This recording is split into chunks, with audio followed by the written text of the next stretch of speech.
Hi everyone, मैं हूं आकाश रजक और आप देख रहे हैं आरएस फिल्म्स प्रोडक्शंस। आज का जो वीडियो है इसमें मैं राइटर्स की एक बहुत बड़ी डाउट को क्लियर करने वाला हूं। बहुत सारे राइटर्स के मन में ये डाउट रहता है कि अगर वो एक स्क्रिप्ट को लिखते हैं और स्क्रिप्ट लिखने के बाद वो SWA में उसे रजिस्टर करवा लेते हैं और रजिस्टर करवाने के बाद उनके ध्यान में कुछ ऐसा आता है कि उससे स्क्रिप्ट में चेंजेस करने पड़ते हैं, तो वो सोचते हैं कि क्या उस स्क्रिप्ट को दोबारा रजिस्टर करवानी पड़ेगी। अगर उन्होंने स्क्रिप्ट में चेंजेस किए हैं तो क्या उस स्क्रिप्ट को दोबारा रजिस्टर करवानी पड़ेगी। तो बहुत सारे राइटर्स के मन में ये डाउट रहता है, तो इस वीडियो में मैं आप लोगों को ये डाउट अच्छे से क्लियर कर दूंगा। तो देखते रहिए इस वीडियो को पूरा लास्ट तक, और चैनल पर नए हैं तो इसे सब्सक्राइब जरूर कर लीजिए, क्योंकि इसी तरह के फिल्म मेकिंग और स्क्रिप्ट राइटिंग से रिलेटेड वीडियोस हमेशा इस चैनल पर आते रहते हैं। और सब्सक्राइब करके बेल आइकन को दबाकर ऑल पे जरूर सेलेक्ट कर लीजिएगा। तो चलिए मैं आप लोगों को बताता हूँ कि अगर आपने एक स्क्रिप्ट लिखी है और आपने उसे SWA में रजिस्टर करवा लिया है और फिर उसके बाद आपने कुछ उसमें चेंजेस किए, तो क्या आपको उसे दोबारा रजिस्टर करवाना चाहिए। देखिए, ये डिपेंड करती है कि आपने उसमें क्या चेंजेस किए हैं। अगर आपने कुछ ऐसा चेंज किया है जिससे स्टोरी का प्लॉट जो है वो चेंज हो जा रहा है, तो फिर आपको उसे दोबारा रजिस्टर करवा लेना चाहिए। लेकिन अगर आपने कुछ ऐसे चेंजेस किए हैं जो काफ़ी छोटे मोटे चेंजेस है और बिल्कुल माइनर चेंजेस है जिसके कारण से आपके स्टोरी का प्लॉट नहीं बदल रहा है, तो फिर आपको उसे दोबारा रजिस्टर करवाने की ज़रूरत नहीं है। अब आप ये सोच रहे होंगे कि स्टोरी के प्लॉट का क्या मतलब होता है। देखिए, शॉर्ट में मैं आप लोगों को बता देता हूँ। स्टोरी के प्लॉट के 5 एलिमेंट्स होते हैं: introduction, rising action, climax, falling action and conclusion.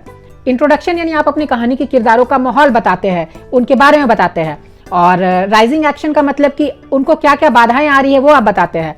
Climax यानी क्या टर्निंग पॉइंट आती है स्टोरी में वो आप बताते हैं। और फॉलिंग एक्शन यानी वो बाधाएं जो आई थी वो कैसे सॉल्व होती है। और फिफ्थ में कंक्लूजन की एंडिंग क्या होती है। तो ये मैंने आपको काफी शॉर्ट में बताया, लेकिन अगर आपको इसे डिटेल में समझना है, आप पूरे अच्छे से विस्तार में समझना चाहते हैं और प्लॉट कोई नहीं, प्लॉट के साथ साथ आप सभी चीजों को सीखना चाहते हैं जो स्क्रिप्ट राइटिंग से रिलेटेड है, तो आप इसके लिए हमारे A to Z script writing online certificate course को ज्वाइन कर सकते हैं। इस कोर्स में आपको प्रैक्टिकल वीडियो कंटेंट्स के जरिए सैंपल्स और एग्जांपल्स के साथ सिखाया जाता है। स्क्रिप्ट राइटिंग की कंप्लीट ट्रेनिंग दी जाती है।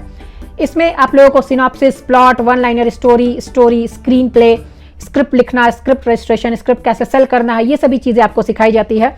और इसमें अभी ऑफर भी चल रही है, और कोर्स जब आप कंप्लीट कर लेते हैं तो आपको सर्टिफिकेट भी प्रोवाइड की जाती है। आप कोर्स को ज्वाइन करने के लिए या कोर्स के बारे में कुछ इंक्वायरी करने के लिए या फिर आप फी वगैरह पता करने के लिए, ऑफर के बारे में जानने के लिए आप हमें स्क्रीन पर दिए गए नंबर पर कांटेक्ट कर सकते हैं। तो अगर आप अच्छे से प्लॉट को समझना चाहते हैं या फिर प्लॉट से रिलेटेड सभी चीज़ों को समझना चाहते हैं, स्क्रिप्ट से रिलेटेड सभी चीज़ों को समझना चाहते हैं, तो आप इस कोर्स को जरूर ज्वाइन कर लीजिए।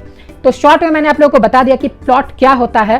तो इन प्लॉट पॉइंट्स को अगर आप चेंज बिना किए स्क्रिप्ट में कुछ बदलाव करते हैं तो फिर आपको उसे दोबारा रजिस्टर करवाने की जरूरत नहीं है।